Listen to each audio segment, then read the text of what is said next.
የሚቆርብና የማይቆርብ ክርስቲያን ያላት ደግሞ የኢትዮጵያ ኦርቶዶክስ ተዋሕዶ ቤተክርስቲያን ብቻ ናት፣ ሌላ የለም። የአርመን ክርስቲያኖ ካያችሁ 20 ሚሊዮን ካላቸው ቁጥራቸውን በትክክል አላውቅም፣ 20 ሚሊዮን ሁሉ ይቆርባል። ግብጾች 14 ሚሊዮን ካላቸው 14 ሚሊዮንም ይቆርባል።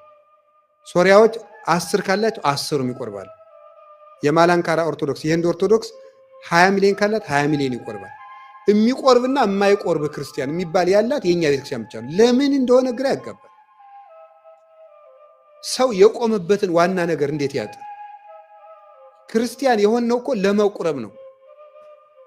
ካልቆረብን እኮ ለማህሌት ለምጽዋት ምናምን ብር አዋተን የሆነ ህንፃ ለመገንባት እኮ አይደለም ክርስቲያን የሆነው፣ ለመቁረብ ነው ክርስቲያን የሆነው።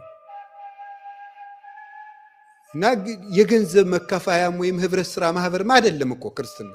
አዋቶ መኖሪያ የሆነ ነገር ኮሚኒቲ አይደለም። ክርስትና ህይወት ነው። ህይወት ደግሞ ክርስቶስ ነው። እና ክርስቶስን አልባ እንዴት ነው የምንኖረው? እንዴትስ ክርስቲያንን ማለት እንችላለን? ዋናው ነገር እንደው ሰው በዋናው ነገር ይከስራል እንዴ? አይከስርም። እና የህይወት እንጀራ ክርስቶስ ነው። እስከ መቼ ድረስ የሞት እንጀራ እየበላ እንኖራለን? ቅዱስ ቁርባን ስንሳተፍ ከአብ ከመንፈስ ቅዱስ ከወልድ ጋር መኖር ነው። የምንቆርበው ወልድን ብቻ ነው። የምንኖረው ግን ከማን ጋር ነው?